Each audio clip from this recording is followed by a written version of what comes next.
حضرت عباس نبی پاک علیہ السلام کے چچا ہیں. وہ کہتے ہیں میں اپنے بچوں کو گھر کے اندر بٹھا کے نا تو نبی پاک کی باتیں سنا رہا تھا. کون؟ خطیب صاحب کے ابا جی. حضرت عباس کہتے ہیں میں اپنے بچوں کو گھر میں بٹھا کے تو رسول پاک کی باتیں، میں حضور کے بچپن کی، حضور کے اخلاق کی، کردار کی، نبی پاک کے اٹھنے کی، بیٹھنے کی، میں بچوں کو باتیں سنا رہا تھا. میں سنا رہا تھا باتیں.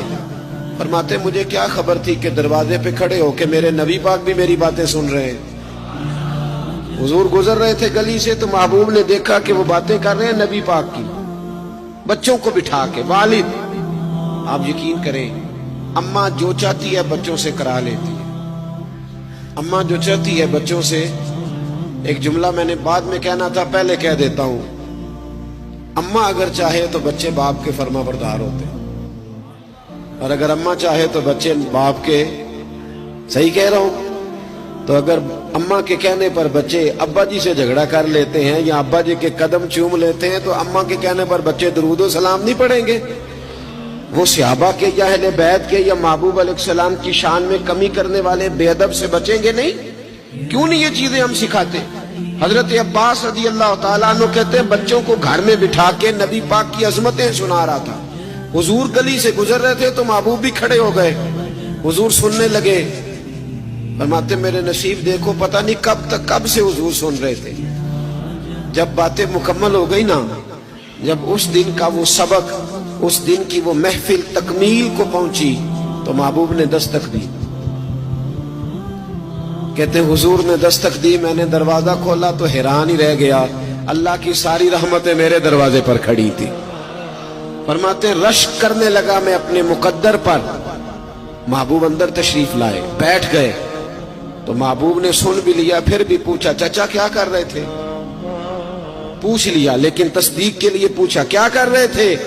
عرض کی یا رسول اللہ صلی اللہ علیہ وسلم یہ عبداللہ، یہ باقی بچے کہہ رہے تھے مصطفیٰ کی کوئی بات سنائے. تو محبوبہ آپ کے ہی تذکرے کر رہا تھا. حضرت عباس کہتے ہیں پہلے پوچھا پھر تصدیق فرمائی. کہنے لگے جو آپ کہہ رہے ہیں سچ کہہ رہے ہیں، میں بھی دروازے پہ کھڑا ہو کے سن رہا تھا، میں سن رہا تھا دروازے پہ کھڑے ہو کے، صحیح کہہ رہے. اب حضور نے رزلٹ کا اعلان کیا. تیرا بچہ کیسے ان کے پاس چلا گیا جو حضور کے علم غیب کا انکار کرتے ہیں؟ تو نے انہیں حضور کے علم کی بات بتائی نہیں؟ تیرا بچہ وہاں جا کے کیسے بیٹھ گیا؟ جو کہتے ہیں کہ معاذ اللہ تعالیٰ حضور کو تو اپنا نہیں پتا آخری وقت کیسا ہوگا. کہاں کیسے چلا گیا تیرا بچہ ان کے پاس جو صحابہ کرام کے بارے میں کمزور جملہ بولتا، جو اہل بیت نبوت کے بارے میں کمزور، کیسے چلا گیا؟ اگر تو نے گھر میں بیٹھ کے محفل کی ہوتی، انہیں خود سکھایا ہوتا، خود کیسے بگڑ سکتے تھے بچے؟ نہ ادھر ادھر کی تو بات کر، یہ بتا کہ قافلہ کیوں لٹا؟ مجھے رہزنوں سے غرض نہیں، تیری رہبری کا سوال ہے. تو پانی کس کو دیتا رہا اگر تیرا اپنا باغ ہی خشک رہ گیا؟ محبوب پاک علیہ السلام سے فرمانے لگے، نبی پاک علیہ السلام جناب عباس سے کہا میں نے سن لیا ہے اور میں اتنا خوش ہوا ہوں، اتنا خوش ہوا ہوں. سنو اب تمہیں ملے گا کیا؟ حضور کیا ملے گا؟ کہتے میرے سارے خاندان کی توجہ حضور کی جانب ہو گئی.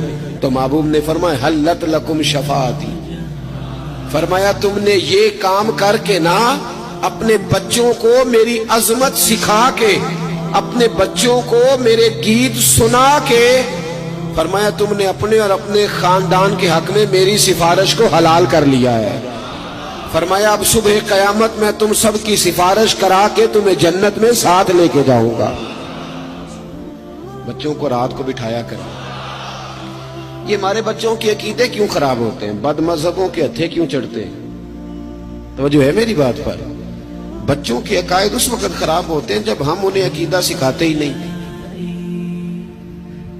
مولوی صاحب کی بات تو وہ اتنی سنے گا جتنی ہم سنتے ہیں، کیونکہ ہم نے بتایا ہوتا ہے کہ یہ مولوی صاحب ہیں، ان کو ہم 10,000 روپیہ ماہانہ تنخواہ دیتے ہیں. تو بچہ بھی سمجھتا ہے کہ چونکہ یہ 10,000 لیتا ہے تو 1 گھنٹہ اس نے جمعے والے دن بات کرنی ہے. کیا اس کا وہ اثر لے گا؟ کیا اثر لے گا جب ہم نے تعارف ہی اس طرح کرایا ہے؟ یہ نعت خواہ ہم نے بلایا ہوا ہے، کس لیے؟ یہ 15,000 روپیہ لے گا. تو بچہ کہتے ہے اس کی تو ڈیوٹی ہے، 15,000 پورا کرنا ہے اس نے. یہ خطیب صاحب آئے ہیں، کیا کرنے آئے؟ کہتے 25,000 ایڈوانس لیا، تو بچہ اس کا کیا اثر لے گا؟ وہ کہے گا اس کا تو کام ہے۔ فلاں آدمی بڑے اچھے شعر پڑھ رہا ہے، تو بچہ کہتا پڑھنے نہیں، اس کے اوپر پیسے نہیں پھینکے جا رہے ساتھ ساتھ ہی، پڑھنے نہیں، اسی لیے تو پڑھ رہا ہے۔ میرے بھائی، بچے کو اپنی گود میں بٹھائیں، اور جہاں آپ اس کو یہ سکھاتے ہیں نا کہ بیٹے پڑھ جاؤ گے تو پیسے کماؤ گے، جہاں اسے یہ سکھاتے ہو نا پڑھ جاؤ گے تو بہت اونچے اڑو گے، جہاں اسے یہ سکھاتے ہو نا یہ ہمارا گھر بڑا قریبی ہے اور یہ ہمارا دشمن ہے، تو بچہ 5 سال کا بھی اس گھر میں نہیں گھستا۔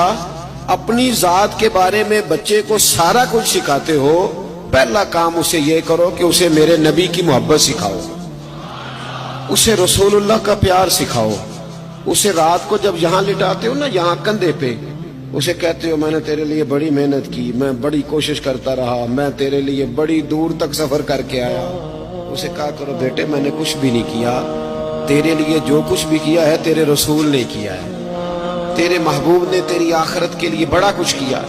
اپنے بچوں کو نبی پاک علیہ السلام کی محبت سکھائیں، ان کی گھٹی میں ڈالیں یہ بات۔ کیسے بگڑ گیا بچہ، کیسے غیروں آپ کو مل جائے گی انشاءاللہ، ایک بن جو رہی ہے۔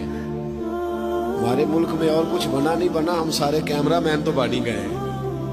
وہ پہلے نا اس طرح ہوتا تھا کہ کوئی کسی بزرگ سے ملتا تھا تو کہتا تھا جناب دعا کرنا، اب کوئی کسی بزرگ سے ملتا ہے تو کہتا ہے ادھر ویکھیا جناب فوٹو لینی ہے۔ وہ خدا کے بندو، دعا تو رہ ہی گئی۔ پہلے بزرگوں سے ملتے تو کہتے حضرت جی میرے لیے، اب کہتے حضرت جی ذرا امامہ سیدھا کر دو، فوٹو صحیح آ جائے۔ چھوڑے کوئی فرض کفایہ تو ہے نہیں، تو بڑی مشکل سے علماء نے اجازت دی، اور پتہ نہیں کیسے کیسے ہم قول ڈھونڈ کے لائے، جزیات عموم بلوہ ہے، ابتلا ہے، کیا کیا ہمیں جزیات ڈھونڈنے پڑے، اور قوم نے اسے فرض کفایہ ہی بنا لیا ہے۔ آگے پیچھے بات بڑھتی نہیں، خدا را مہربانی۔ میں ایک جگہ پہ بیٹھا تھا کچھ عرصہ پہلے، 4 تصویریں لگی ہوئی تھی کمرے میں، میں نے کہا کہ یہ بھائی اتار دو، میں نے نماز پڑھنی، کہتے پیر صاحب کی ہے فوٹو۔ میں نے کہ جب حکم آ گیا کہ جہاں تصویر ہے وہاں نماز جائز نہیں، تو مرید صاحب کی ہو یا پیر صاحب کی ہو، بات تو ایک ہی ہے۔ پیر صاحب کو نہیں پتا فوٹو نہیں لگوانی چاہیے، ویسے بھی فوٹو دیواروں پہ نہیں پیروں کی رکھنی چاہیے، پیروں کی تصویر دل میں رکھنی چاہیے، اور ہم نے دل میں سجا رکھی ہے تصویر یار، بس ذرا گردن چکائی دیکھ لی۔ اتنا شوق، اتنا شوق۔ مجھ سے کوئی شخص پوچھتا ہے نا کبھی کہ فلیکس پہ فوٹو، تو میں کہتا ہوں چھوڑو یار، پہلے فلیکس پہ لگتی ہے پھر معاذ اللہ زمین پہ گرتی ہے، کیا ضرورت ہے؟ اور یہ جو القابات لکھتے ہیں نا بڑے بڑے اشتہاروں پہ، قوم کو تو پتہ ہی نہیں کہ یہ کیا کہا جا رہا ہے۔ قوم کو سادہ نام بڑی مشکل سے یاد ہوتا ہے، لہذا لمبے چکروں میں نہیں پڑھنا چاہیے۔ جو اماں ابا نے نام رکھا اتنا ہی کافی ہے، باقی کوئی کتنا دین کا کام کر رہا ہے یہ صبح قیامت خود بخود پتہ چل جائے گا۔ بس دعا فرمائے اللہ یہاں بھی عزت دے اور وہاں بھی اللہ پردے داری عطا فرمائے۔ میری بات پر ضرور غور کریں اور یاد رکھیں، اپنے بچوں کو بٹھائیں۔ دیکھیں نا حضرت عائشہ صدیقہ سے کسی نے پوچھا، میری بات پہ توجہ کرنی، آپ یہ بات آپ نے یاد رکھنی۔ حضرت عائشہ صدیقہ رضی اللہ تعالیٰ عنہ سے کسی نے پوچھا کہ اماں جی کیا وجہ ہوئی کہ آپ مسلمان ہو گئی، کیا سبب بنا آپ کے کلمہ پڑھنے کا؟ ہر آدمی کے ساتھ کوئی نہ کوئی بات ہوئی، کسی نے قرآن پاک سنا، کسی نے کچھ سنا، کوئی نہ کوئی واقعہ ہے، پس منظر ہے، تو اماں جی آپ کیسے مسلمان ہوئی؟ جناب عائشہ صدیقہ کہنے لگی مجھے کوئی ضرورت ہی نہیں پڑی کسی واقعے کی، اس لیے کہ میرے ابا جی جناب ابو بکر صدیق جتنی دیر گھر بیٹھے رہتے تھے محمد عربی کی نعت ہی پڑھتے رہتے تھے، وہ رسول اللہ علیہ السلام کی تعریف ہی کرتے رہتے تھے۔ مجھے ضرورت پیش، تو کس طرح تیرے بچے کو ضرورت پیش آتی ہے کہ وہ کہیں سے جا کے سیکھے؟ تو کدھر ہے؟ 3 باتوں کی ڈیوٹی ابا جی اور اماں جی کی ہے، نبی پاک نے لگائی ہے۔ حضور نے فرمایا 3 کام کرو، اپنی اولاد کو 3 چیزیں سکھاؤ۔ حضور کون سی؟ فرمایا ایک انہیں اپنے نبی کی محبت سکھاؤ، ایک انہیں اپنے نبی کے اہل بیت کی محبت سکھاؤ، اور تیسرا ماں باپ کی ڈیوٹی ہے، فرمایا اپنی اولاد کو قرآن پڑھنا سکھاؤ، تمہاری ذمہ داری ہے۔ گھر تب بنے گا جب ہمارے بچے رسول پاک سے جڑ جائیں گے، جب ہمارے بچے نبی پاک علیہ السلام کے غلام بنیں، جب انہیں حضور کی سنت کا شعور آئے۔